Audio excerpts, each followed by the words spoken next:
Attention on deck. Welcome to the Warships Podcast with your hosts, Kelord, Kami Samurai, and Vanacera.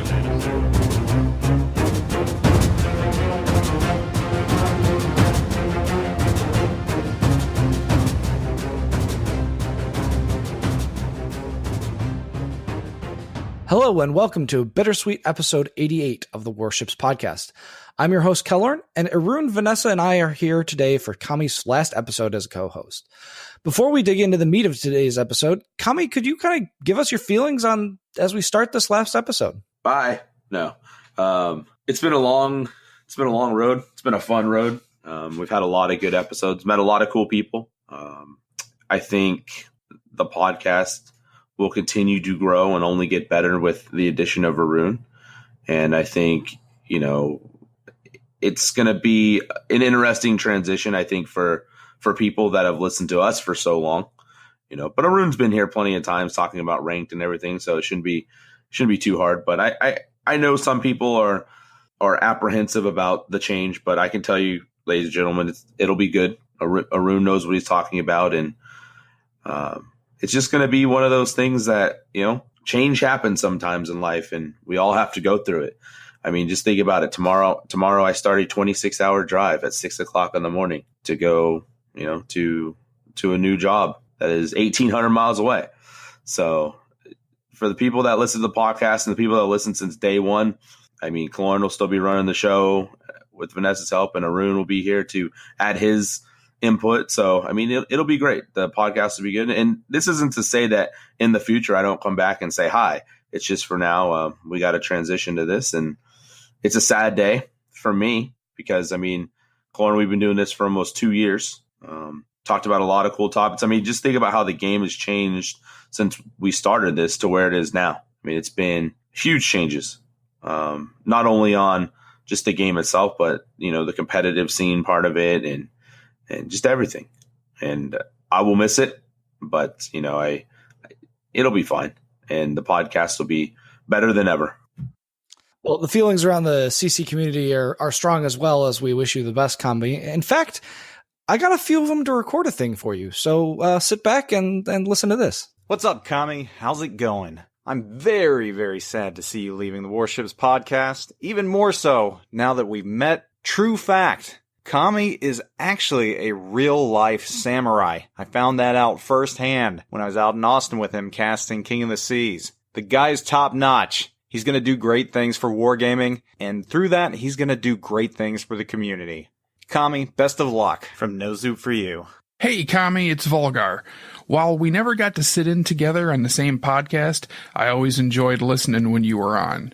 So you're going to be missed around here, but I know you're going to do well where you're going. Good luck, brother. What's up, Kami? This is Sea Raptor. And this is Lord Zeth. And we are just here to wish you all the best on your new adventure as you head off to wargaming. Yeah, it's pretty awesome, man. You've started off as a community contributor and a member of Impact, and now you're going to have a real impact on this game. We are looking forward to all of the fantastic things you're going to do. We're looking forward to working with you again with King of the Sea. We've had a great time doing that. And, man, here's hoping that we see you sometime down the road. Yeah, definitely looking forward to the next Let's Battle Tour. Hope to see you there. Yeah, man. Take care, and best of luck to you. Good luck, man. Hey, Kami. Congratulations on the job at Wargaming North America. I'm so excited for you. It sounds like just an insane change, but it should be an awesome experience for you. Bringing in a player to Wargaming North America can only be a good thing for us. So selfishly, I'm very excited to have a player, thousands of battles, participant of Warship Podcast for so many years, being a part of the team. And I can't wait for you to be closer too. Austin, Texas is way easier for me to hang out with you. And of course, Kellorn, he's also in Austin, Texas. So we're going to see each other a lot. I can't wait. I remember you mentioning that they were seeking some employment, and I'm glad you took him up on that offer because we benefited greatly from a player joining the team. Take care, Kami, and I can't wait. Hi, Kami. It's Hugo here. We have talked in the podcast before, and while I don't really follow the series that often, I had to congratulate you for your opportunity to work at Wargaming. I hope you get an amazing experience working there, have fun, and see you on the high seas. Hey Cammy, the Mighty Jingles here. So sorry to hear that you're going to be leaving the World of Warships podcast after more than 85 episodes, but, well, congratulations on getting your new job as a product specialist for World of Warships with Wargaming Austin. I guess we can't really blame you. Good luck. So yeah, we had quite a few people that wanted to say goodbye. Did we make you cry, Kami? Yeah, man. That's awesome. And, that's why I've always loved this game. The community for this game is great. And I know we all have our times that we complain about, RNG or, man, my team sucks or something. But in the end, this community, you just heard it there that, not just CCs, but everybody in general for this game, they truly, truly enjoy, talking to us and getting to know us, and we love getting to know them. So, I appreciate all the kind words from everybody, and going to have to take up Nocturne on that offer since he'll be close, right? For sure. No, we'll definitely have him up and do some stuff with him on that. Well, that brings us to you, Arun. So you've been one of our longtime guests on the show, and, you're most often associated with talking about Ranked. But now you're going to be here full time. And I guess, what are your thoughts on goals or improvements for the podcast from your perspective that you'd like to see happen in the next few years? Well, hey guys. First of all, I would like to say that these are going to be some really big shoes to fill. You see, usually he's named Kami Samurai, but this time it's just Kami. So the shoes are, well, infinitely big, I suppose. If you didn't get what I meant, then Kami means God and, spiritual beings. Anyways, I really appreciate this opportunity because I think that we will have a lot of fun together. And that's what I would like to bring to the podcast. I would like to make it more fun, less monologues, I suppose. More Arun fun, not monologues instead. No. It's a group effort, okay? It's a group effort. We're of course glad to have you, Arun, and we really look forward to having you long term. So last week we announced the giveaway for crates and CC subscriber camos for May. Some of them were reserved for our Patreon backers, but the majority were up for grabs in a huge giveaway. 35 winners were chosen and emailed yesterday, so make sure that you check your email for the codes if you sign up. Arun, what do you think about this monthly giveaways thing under the new global CC program and kind of the way that they are starting to support the CCs with the new global program as opposed to the old regional program? Well, I would say that for players and actually CCs as well, it's amazing. Like, it's a really, really, really good thing because I think this brings more readership, viewers, listeners to contributors because, everybody wants free stuff. And it also basically binds the community more together. And I think it was an absolutely great idea. But you did say that you were a little conflicted about getting the codes to begin with. Was that more along the lines of you don't really know how to hand them out, or what are your thoughts about that? Well, I mean, of course, it's an issue that you have to figure out how to hand them out in a way that gives everybody an opportunity, I suppose. For me, it was more just this specific month since I've been fairly inactive, and I don't know how I feel about that. Fair enough. And yeah, a lot of people tried a lot of different things this month. A couple of the kind of the cooler things that I saw is that you had a couple people like iChase and Little White Mouse that did like codes or hid them in some way in their content so that people could try and find them. You also had people like NoZoop that did a bounty so that if people killed him in game that they were able to do stuff. We did just a straight giveaway with people that were signed up via email. There are a lot of interesting ideas out there, and I think there's some ones that are going to be explored in the coming months. Oh yeah, I actually hid some of the codes we got way back. I actually hid some of those in videos as well. That was fairly entertaining, but I feel that the downside of it is that only one person gets it, which kind of is sad when you read about all the rest of them. Yeah, and that's the thing is, like, if you try and just publish codes for people to grab, then people, there are bots that will hoover them up and things like that. So it's a challenge, and it's definitely something that we'll have to work closely with Wargaming about, how to give these away in a fair manner. So patch 0.7.5 was released yesterday. with just the USN Heavy Cruiser rework and Cleveland moved to Tier 8. Along with that, the new USN-themed campaign featuring Admiral Bull Halsey hit the game climate. Legendary Captain Halsey has some pretty amazing skills, featuring improved Expert Loader and Expert Marksman, plus the Hit Hard talent, which gives bonuses to main gun reload time, aircraft carrier service time, and torp reload when you get the Confederate achievement. Finally, the Hit Fast talent unlocks after a double strike, giving you minus 10% detection. In addition, the American Cruiser Collection was released, allowing you to unlock a second flag slot for your USN ships and an alternate color scheme for your camos. These are very similar to the effects of the Japanese collection and will come out of your daily containers, American premium containers that will be available in the shop, and for the completion of marathon missions, which will be the path to unlock a free USS Indianapolis from June 1st to July 16th. This is quite the USN-themed release, but I guess what are you guys' thoughts on the USN focus, and in particular on the Halsey talent, which seemed more useful than the Yamamoto ones? Finally, it's nice that we finally have a USN-themed captain in the same vein as Yamamoto, with the same effects, with the camouflage and the same little perks, for achieving, various goals within a battle. Now, I do kind of find it interesting that they released Halsey with a cruiser theme, but at least some of the campaign things are carrier oriented as well, so that's good. And we've got Enterprise, so now we can have Halsey on the Enterprise, and things can be all right. And I think isn't the that one Freedom camouflage kind of tied in with all this? I don't know if you've seen that one. The one with the big I believe bow and everything. I believe that's coming out in patch 0.7.6 or 0.7.7. I'm not exactly sure, but that's kind of a part of the future release.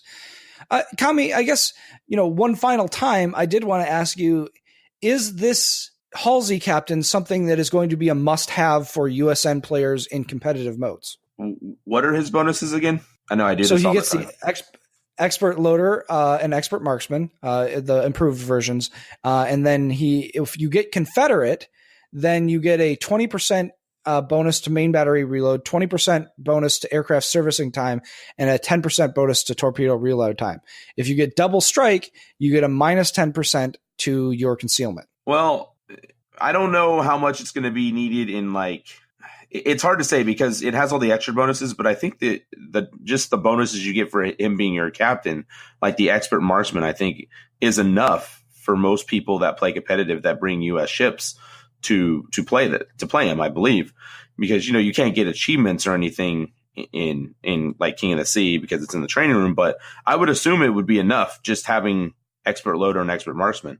So yeah, I would say I wouldn't say it's a quote unquote must have, but I would assume people that love to min max and want to make sure that their ship is the best they can be, I'm sure they will want to have the Halsey captain. But on a bigger thing, I'm glad that he's in the game, but it's going to be interesting to see if they keep doing, historical captains, because there are captains out there for other nations as well that could be used. But I'm glad that he's in the game. And do I think he's better than Yamamoto? I think he's more refined. How's that in the sense of skills? Like Yamamoto was the first try and he's okay. And now, Halsey seems to be a more refined and more what they want to do with these special commanders. I think that Halsey is actually going to be amazing. I don't know about the competitive part, but random battles, Confederate is one of the easier achievements to get, in my opinion, especially if you actually try getting it. It's in a battleship, it's like nothing. And you get a 20% main battery reload boost from that. That's going to be quite amazing. I think the problem with the captain is rather going to be that you can't put it in every ship you have. Yeah, I think you're going to see it in a lot of things like Missouris and the premium USN ships, just because there will be no reason not to take it, if you know what I mean, Aaron? Oh yeah, absolutely. And I think battleships are going to be a good choice just because the Missouri is just that good. Of course, if you don't have it, then unfortunately you might have to, not have to, but picking something else will be a good idea as well. So on the subject of the Halsey campaign, looking through the things that you have to do to get to actually complete the campaign and get Admiral Halsey, it feels a little grindy. Like, there were very difficult missions to get multiple stars that are kind of locked to behind cruiser and aircraft carrier play, and the quote unquote easier missions are still going to take you several battles to get a single star, and then you're going to have like 9 to 15 stars per mission to get through the campaign. I guess it's pretty clear to me that they wanted to get people to spend more time playing the game. But I guess, in your opinion, do you think that they went a little too far on the grindy end, and that's going to put some people off from actually spending the time to get Halsey? No, I don't necessarily think it will put people off. I mean, it's just, campaigns are one of those, in my opinion, that I just put them on, and when I complete it, okay, work towards the next one. And if it's something that I'm really, really going for, especially like those limited time ones, then yeah, I'll kind of focus on it. But generally, Halsey's not going away, just like Yamamoto. So when you get it completed, you get it completed. And if you really, really want it, ASAP, then, I guess you'll have to change up your gameplay a little bit. But I don't think it will be that bad, especially if you've been playing the game for quite a while and, this is a new campaign for you to do, then it's something to just kind of slowly slog your way through. Arun, comment? What do you guys think about balance? I mean, I can tell you that it took me a while to finish the Yamamoto campaign. I mean, I still have missions that I'm working on for that one. I've gotten the captain for a while, but I don't really have a problem with how long it's going to take you to get the captain. I mean, it has different options, how you want to, go about it. But remember, you can, even after you do a mission, unless they've changed it, you can still redo that same mission again to still get the stars. You just won't get the rewards for it. So that might help some people that, are struggling to get some of the other missions done. And, you'll be able to advance it that way. But I think it's okay. And, Yamamoto, I still haven't done the CV part of the mission, so I would expect there'll be a lot of people that don't do the CV part for this one either. But I mean, as long as you play the game, just make sure that you're trying to meet some of the requirements that you're going for, and read them carefully, so that you need a cruiser or a battleship or a carrier or whatever you need to do, and you'll get there. I mean, sometimes it'll just take a little bit more time than you used to. I agree with Kami and Vanessa in this case. I mean, the campaign isn't going away, so you can just go at it on your own pace. I mean, the same happened with me for Yamamoto as happened with Kami. It took me quite a while to actually get the captain, but I mean, once I did, I used it, and I can't really complain that we have, I would say, more content, because it makes it more interesting to pick ships, because sometimes you'll look at the campaigns list and go like, oh, I haven't done that mission. Let's play this ship class that I might not have played for a while otherwise. So you guys aren't concerned that people will be put off by the repetitive nature of the campaign? No, I think it's okay. And, the Wargaming probably wants to gate this content a little bit and make it something that people just don't accomplish in one day, but actually, have to work at it over time. I think, as game designers often worry that people devour content so quickly that, then they're bored and then they might leave the game. So I think, it's a fine balance, but I think it's all right. I don't know. I hope to get this done soon, and then, wait and hope and pray for, a German and Russian campaign similar to this, so we can, get those cool bonuses towards these other lines as well. But what about the Polish campaign? I would totally be for that. So the USN releases have been staged over patches 0.7.5, 0.7.6, and 0.7.7. From the infographic released by Wargaming this week, patch 0.7.6, which we would expect at the end of June, will mark the release of both the USN light cruiser line as well as the new high-level shop, which has been called the Arsenal. In addition, the graphic states that the Tier 10 premium heavy cruiser Salem will be available for coal in the Arsenal. Well, Arun and I were with the other CCs in St. Petersburg, we were given a little more information about the Arsenal that we couldn't share until now. Specifically, there are going to be two resource types: coal, which will be earnable in all battle modes, and steel, which will only be earnable in ranked and clan battles. There are a couple caveats to the Arsenal. We were told that progress would be saved from your previous ranked and clan battle seasons. So, for example, if you had already earned 2 of the 3 flags needed for Stalingrad, you would get the equivalent amount of resources under the Arsenal system. That would be presumably steel. In addition, all ranked and clan battle rewards will be purchasable for steel from the Arsenal shop. So things like Flint and Black and Stalingrad and things that you could only ever get from, and the special camos that went with Flint and Black. That said, when Wargaming states that Salem will be purchasable for coal in the Arsenal, this means to me that anyone that plays enough will be able to purchase a Tier 10 premium cruiser. So, are you guys of the opinion that the game is in a mature enough state now that giving everyone the opportunity to earn a Tier 10 premium cruiser is okay? I'll go first. Oh boy. I don't even know where to begin, but we'll go with, I mean, you've been able to purchase Tier 8 ships, since basically day one. And we've seen the Turpocalypse and everything. I mean, it was bound to happen at some point with ships being able to be earned through, Tier 10, the Stalingrad, of course, being able to be earned through clan battles and everything. So does it bother me? No, I just have this feeling that there will be a lot of Salems getting death struck by battleships, because you said that, I mean, if it's going to be open to anyone in a clan, right? So it's going to be participation based for this one, correct, Lauren? In what way? Well, in the sense that as long as you're in the clan and you're participating in, ranked or clan battles, you should earn coal. No, coal is the one that you'll earn for just finishing any battle.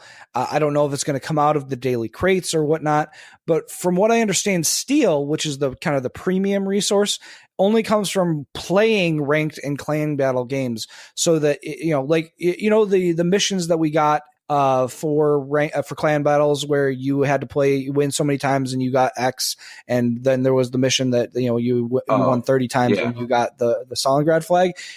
It's my understanding that it's going to be something like that they're actual missions that you actually have to participate to get the rewards. Well, so if you only have to just play the game to get coal, not steel, but coal, you think about how many clans are in this game and how many people have played so many games, and if it's if you get some coal for the amount of time you played, or if you start from zero, I still think there'll be a lot of people that will have enough time to get the Salem. Do I think that's good for the game? I mean, if it gets more people to play the game, and I'm not going to complain about that, but I do worry that games are going to be filled with people that may or may not pay attention to how the Salem is played and just kind of play it, willy-nilly. But hey, I really can't say if it's good or bad, because I don't think we've ever experienced this, particularly in the game. So I think it's one of those situations where it's going to be a try it, let's see how it goes, and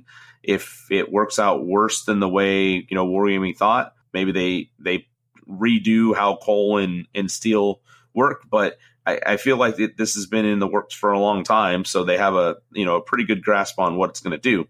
But I would just caution people to, if you have the ability to buy it, maybe wait and see if it's a ship that you really want to play, because the Salem is going to be a tough ship for a lot of people to play correctly, just like the Des Moines.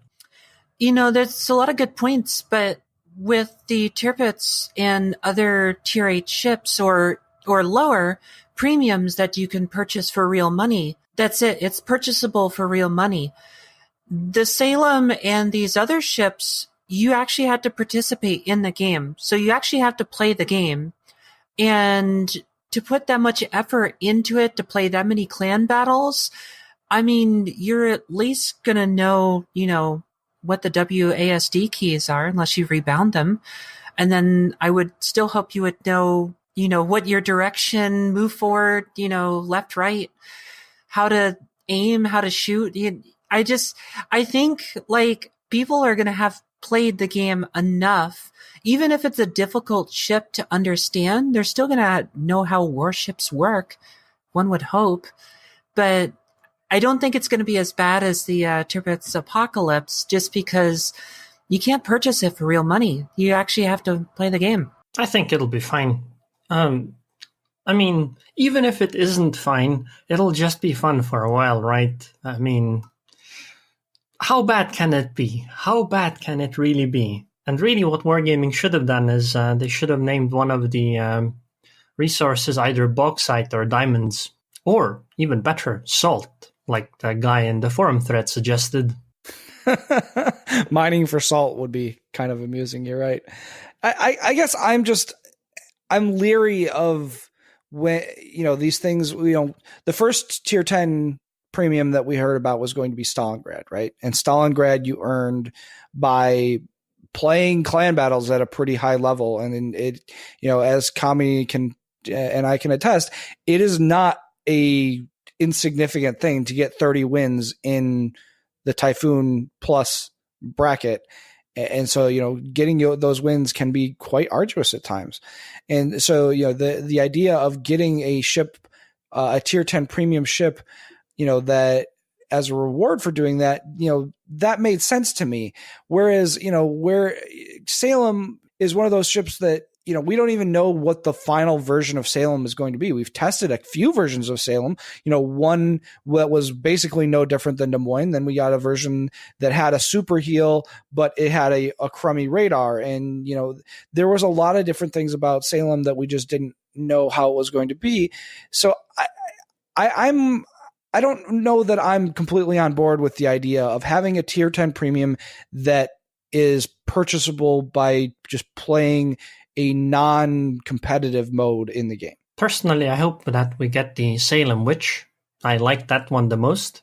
Yeah, also, hopefully during Halloween, maybe they'll release that scheme, that camo scheme. Yeah, that would be nice. Although I was more thinking about the hydroacoustic search the Salem Witch had. That was nice. I would like it back, please. You guys. But yeah, no, I guess I get you guys just I get the impression that you guys aren't as worried about the idea of it being available on a broader sense than something like Stalingrad. I feel like the game has got to a point where I don't think that tier 10 should be that exclusive anymore. I think that I think it's just fine. Fair enough. Maybe I'm completely off base here. I guess in terms of on a bigger level, what are your thoughts on the idea of a high level shop in general? Some of the other things that have been thrown around that'll be available in the high level shop are things like crates of free XP, the different camos and flags and things that you can purchase for in-game resources. The idea was to give people a way to get the things that they need in a little bit more orderly fashion, rather than you get X amount for doing these things in a ranked season. Is that the downside is that you start to think of it a little bit more like, a free to play cash shop game. Now, these obviously aren't going to be available for cash, but the idea is similar in a way. Are you guys on board with the idea of getting things through missions more, or do you like this idea of you earn a resource and then you purchase what you want? I like it. I like the deterministic way of, if I play and put forth X amount of effort, then, I can then get to choose my reward. And I like that. I like that, maybe if they put in things like, I don't know, Sierra Mike flags or Juliet flags in there, and hey, I'm low on debt flags. Why don't I go and buy some more debt flags? If that is the option. I like it. Yeah, I'm okay with it. I think a lot of people that have been playing this game for a long time, I wouldn't say have dead flags. I get it, Arun. Have played this game a long time, have done a lot, and have a lot of time. And really, it's kind of cool that they're implementing a shop like this. And I hope it does have flags and things like that. And I hope it expands a little bit to at some point to have credits in there as well. Because I know a lot of people that have played this game that have millions, hundreds of millions of credits that they can't do anything. Maybe, a way to give them to clanmates or anybody, or, buy flags with them or something. But I do like that they've added this shop, and I think it's good, and it allows people to kind of shoot for what they want. And I expect in the future that there'll be other things in this premium shop or armory. Was it the armory, arsenal, whatever it's called, that'll have, good rewards for people that just, play the game and reward them for their accomplishments. Aaron, did you have any further thoughts before we move on? I would like to say yes, but I completely blanked on them just now. You're not old enough to do that, man. Like, seriously. Well, Azure Lane has finally come to Warships. We do have a little bit of information. They went live in the premium shop today to sell for real life money for you to buy the captains. Now, Azure Lane is a little different than previous collaborations. There are no ships to buy. Because of the way that the Azure Lane game works, it's literally just the captains. So you can buy special premium captains in the shop. You will also be able to earn the Nelson camo via the marathon that starts on June 1st. However, if you want any of the other captains besides Nelson, you will have to purchase them in the shop. There is a large package that is available for, $74 if you want all of them. Otherwise, you can purchase them at $16 per captain. There is a package available for Hood and for Aurora that allow you to purchase the captain and the ship. But it's an interesting monetization choice, and it's an interesting way to do a collaboration. The previous collaborations had more to do with, in-game things that you earned and missions that you did, whereas this one's a little bit, more premium-y. It just kind of represents a little bit of a different approach to how they're going to do this collaboration content, and I'm kind of curious if it's going to be a success or not. Do you guys prefer the in-game stuff where you earn it with the option to purchase some things, or do you like this more of the purchase only type thing? Yeah, I'm rather surprised that they didn't have some type of in-game option. I mean, all the other ones, at least the gosh, I can't even remember the first one, where we had Arpeggio. Yeah, Arpeggio. A lot of those were earnable in game. And then High School Fleet, was there a High School Fleet ship that was earnable in game? Was it the Graf Spee, or because I think the Destroyer was only purchasable. Wow, I'm completely blanking on this. I'm kind of blanking on it too. I believe you had to purchase both of them. Kami, Arun, do you guys remember about whether or not you had to purchase Harakaze and Graf Spee? Since I don't have either of them, it probably was purchasable only, but I'm not certain. I might have just not played at the time. Anime? And me? Yeah, I shouldn't even bother to ask Kami. I mean, really. I honestly don't. I think the Harakaze was buy only. But I can't remember about. I think the Graf Spee had a mission, but the Harakaze I'm pretty sure was buy only. Harakaze I do remember being buy only, but I guess you're right, Vanessa. I didn't think about that. So I guess the High School Fleet was more premium-y as well, but I don't know. It kind of took me off guard that it was going to be like all premium. Yeah, it is a bit odd. And now that you bring it up, I want to say there was a mission, because not too long before that, we did the actual mission to get the Graf Spee. I think that was like right after Christmas or around Christmas.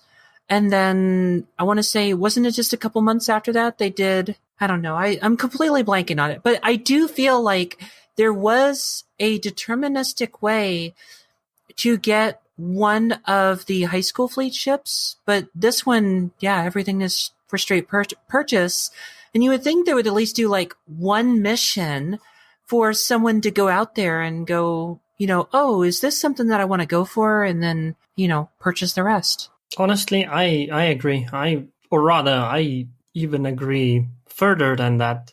I really like the way the arpeggio missions were done, that you earned it in game. I'm fine with it being, purchasable. They could have just made the missions really difficult or something, although I suppose that would have invited the wrath of the player base yet again because the missions are too hard or something like that. But I feel like... Well, I mean, that was part of the disconnect between EU and NA, Aruna, because the NA missions were not hard at all to earn those ships, whereas the EU missions were quite difficult, as I recall. Yeah, I did the NA missions from like an almost new account in like 4 or 5 days or something. So the NA missions weren't that hard. And honestly, the EU missions, for the people that actually play on EU and played consistently, it didn't really matter.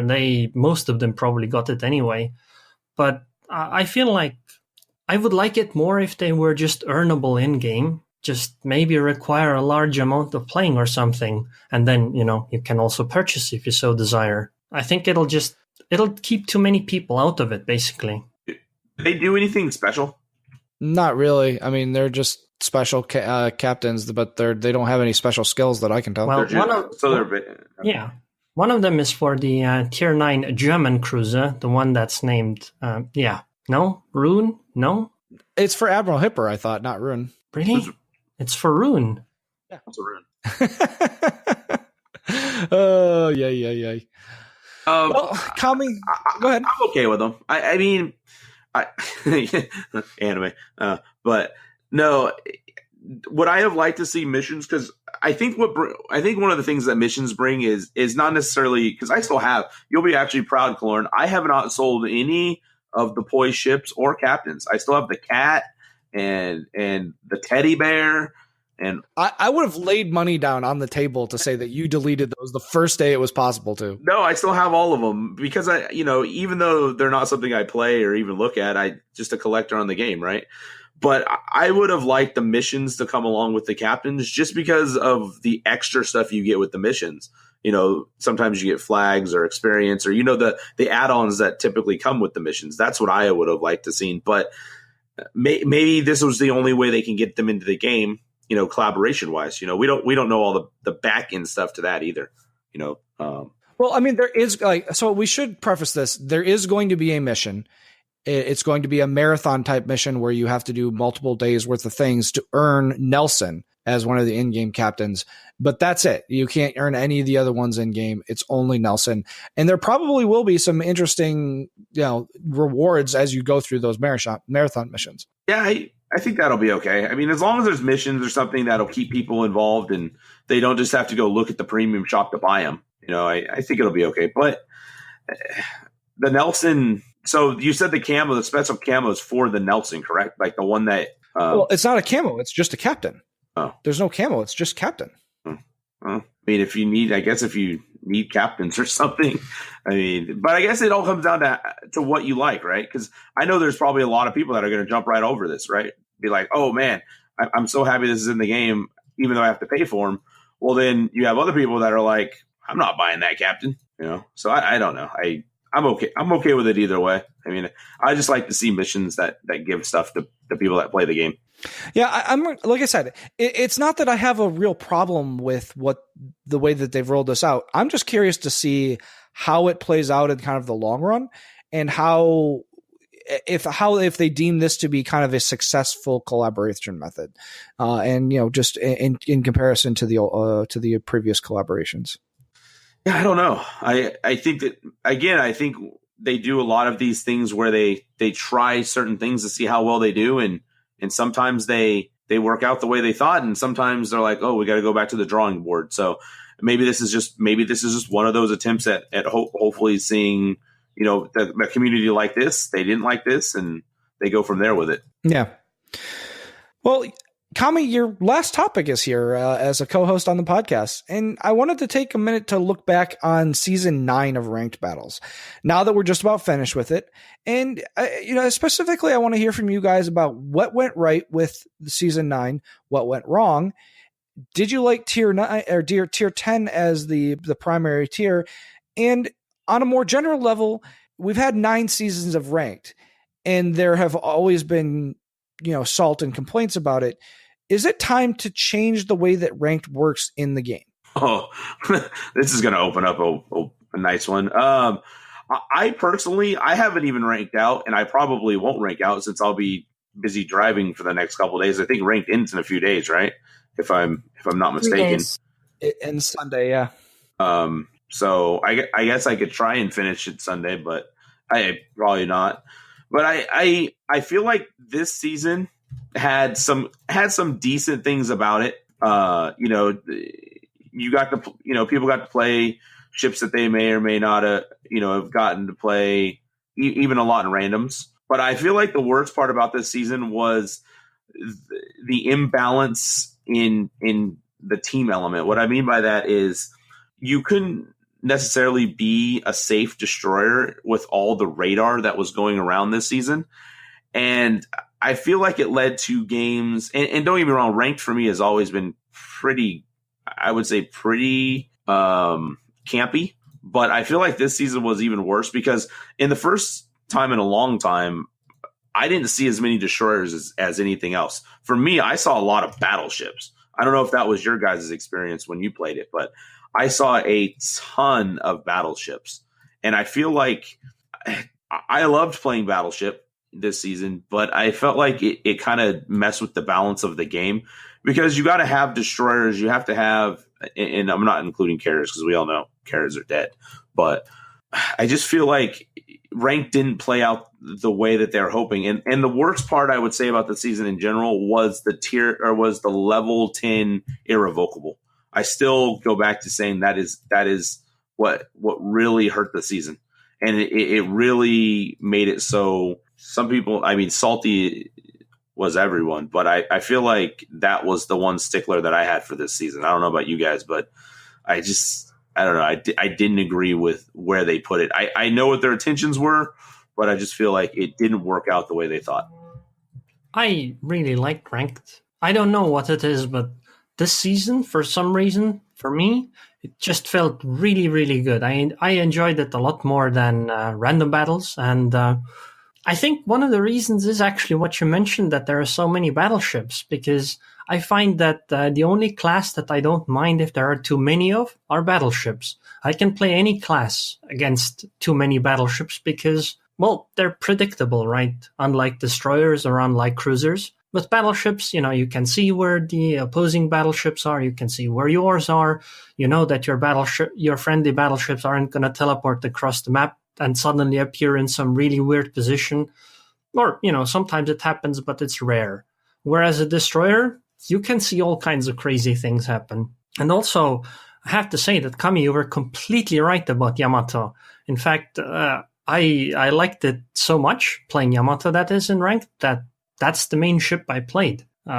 Just because there are so many of these tier 10 cruisers that you can overmatch that you really can't with the other battleships. Plus the fact, of course, that Hindenburg can't, penetrate your center deck armor and all the other nice things about her. And to me, that felt really enjoyable. I would say that the biggest negative for me is more the maps, basically. But that might just be because I don't really know how to approach some of those maps. Like, I don't really see a good position to go to, whereas on other maps I do. And so, the ones I can't figure out easily, those put the question in the air for me, and I don't really enjoy them as much. But other than that, I've been really enjoying it. I do agree, though, that the irrevocable at tier 10 or rank 10 is probably a bad thing, because it pushes more people into the ranks 2 to 5 as well, because, it'll push it further and further and further. And because of that, you'll probably have worse games than you're used to. But I don't know, ranked still felt okay to me. Where do I begin?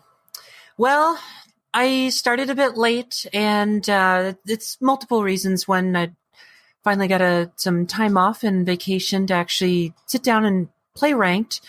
And one of the problems that I feel with ranked is, the season starts off, you got to wait for people to get into their tiers, into their ranked brackets, if you will. And when I try and play, there's no one on at that time. So I generally have to wait towards the end of the season till all the ranks brackets are loaded with people. The tier 8 part blitzed through 6 games. Lo Yang, just OP AF. It is ridiculous how powerful that ship is. I think every game in that I did 2K plus. And I almost thought about doing a compilation video of those 6 games and why the Lo Yang is just so stupid overpowered and ranked. And why, if they're going to do tier 8 again, they may want to think about that. But going to tier 10 of ranked, yes, irrevocable at 10 is definitely an issue. I could see that. Though I blitzed all the way to ranked 4 within 42 games and then have hit this massive wall, and now I'm back at rank 7. So destroyer gameplay sucks. I don't know what else I can do as a destroyer. I had some amazing games, and now I can't seem to do anything. Regardless of whatever I try to do or contribute to the team, it's just not enough.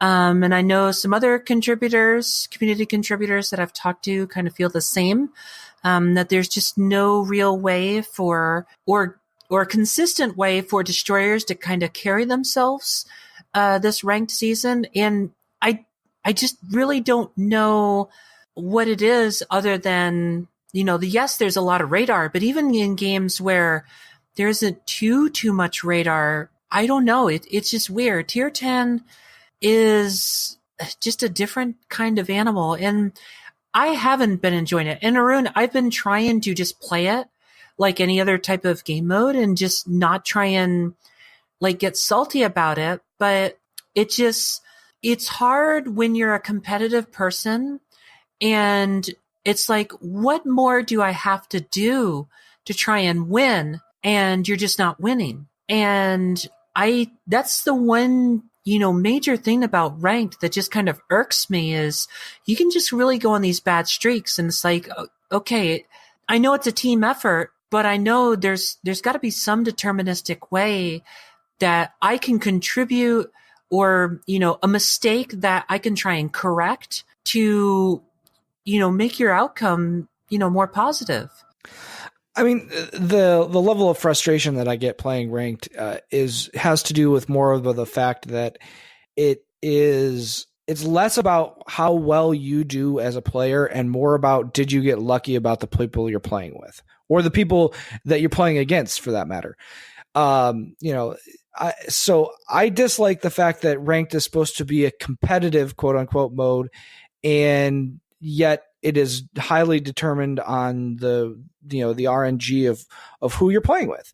So that's the part of it that I don't care for, and the part that's frustrating, because you can play a game where you didn't do anything wrong, or you didn't do anything major wrong, and yet you still lose and you don't keep your star because somebody else who was damage farming or kept a bunch of things, or something else, kept their star for whatever reason. So that's, to me, why I feel like the whole system of ranked kind of needs a look at how it works. There was the ranked system in World of Tanks. If you are in the top 2/3 of the team on the winning team, then you get a star. If you're on the bottom third, you don't get a star, but you don't lose a star. If you're on the top third of the winning team, then you get a star, and then everybody else loses a star.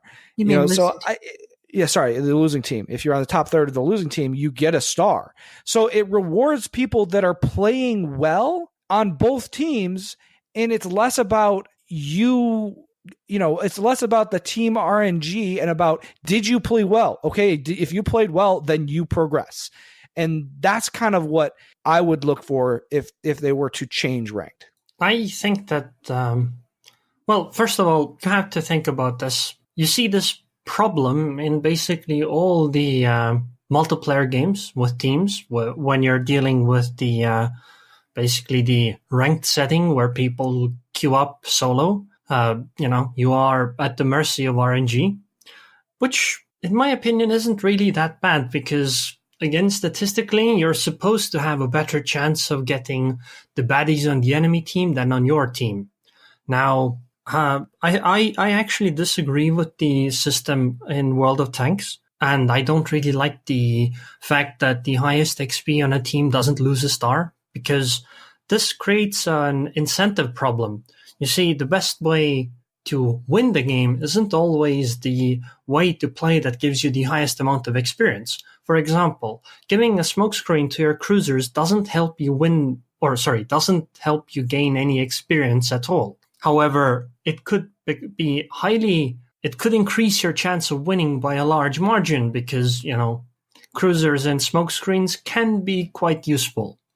However, if you look at it from another perspective, if you give those smokescreens to those cruisers are more likely to do better, which means that they are more likely to be top in XP, which means that if you lose and you give smokescreens to your cruisers, well, you're actually somewhat playing against yourself if you're going to lose, that is. And I feel like from an incentive perspective, having these systems isn't the greatest. I think that the only incentive you should have is to try your hardest to win the game. Sure, you'll lose quite often, in fact, but I feel that this is the only way to make it so that people don't try to game the system, basically. Could not agree more. As a person who largely plays a support role, I completely 100% agree with what you just said there. And it is frustrating. I mean, they just now added, the little spotting ribbon in there, and I like that. But still, when you're smoking or just scouting or it's not enough. It's not enough for those people who do the support role, and they don't get the credit. Well, I want to play a little bit of devil's advocate here for you.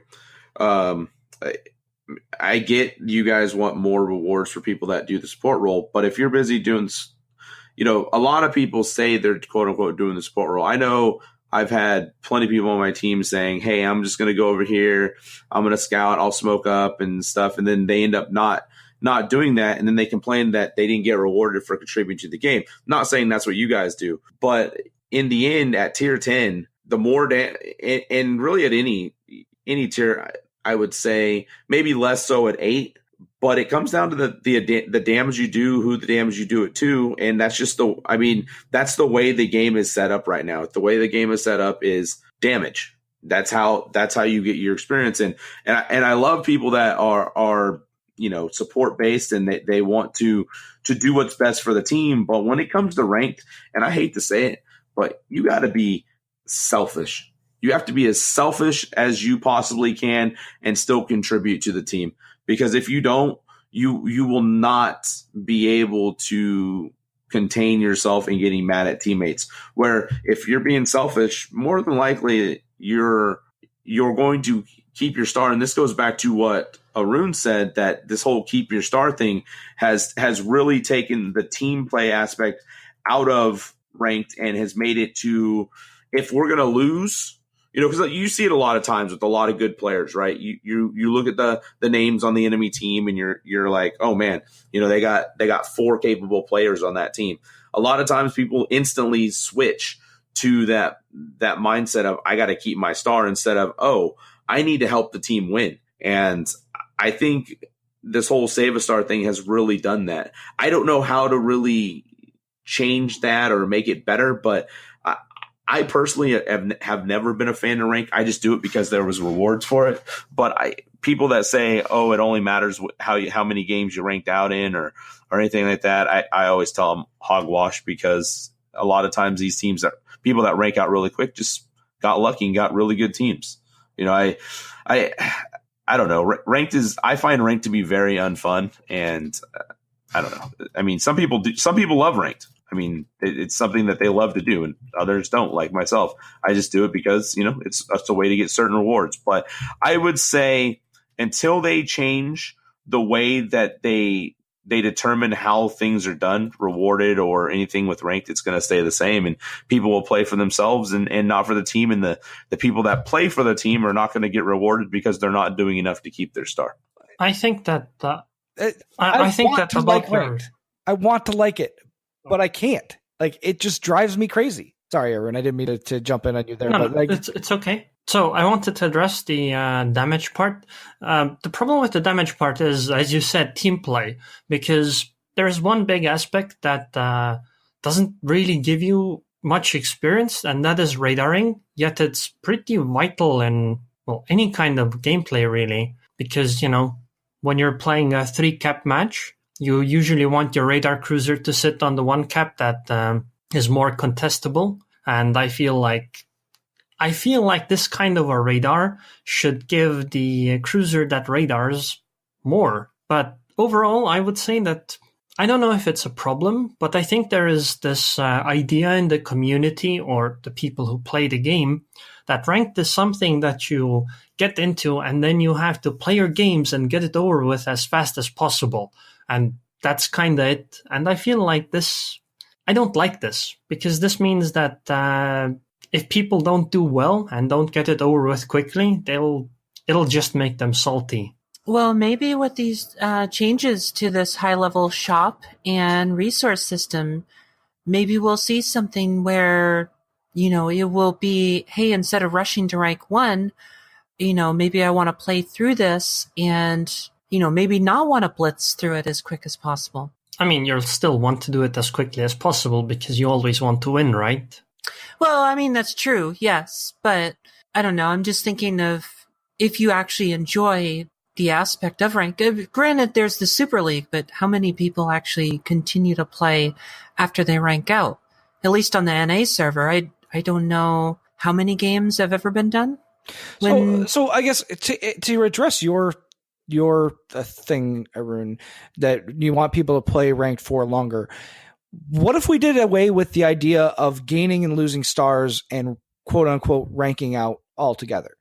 And instead you went with something like an ELO rating where your rating goes up and down based on who you play and how you played. Personally, I would love it because I think that kind of a system is better. However, I don't think that it fits the criteria Wargaming wants from ranked, because right now the system is built in a way where it tries to be like a progression system.